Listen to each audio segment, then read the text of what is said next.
في سموم وحميم وظل من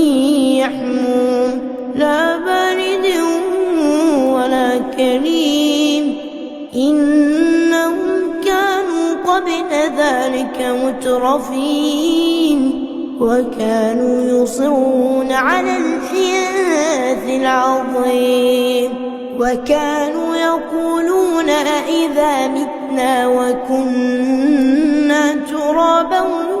وعظاما أئنا لمبعوثون أو آباؤنا الأولون قل إن الأولين والآخرين لمجموعون إلى ميقات يوم معلوم ثم إنكم أيها الضالون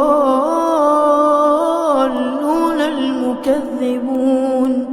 لآكلون من شجر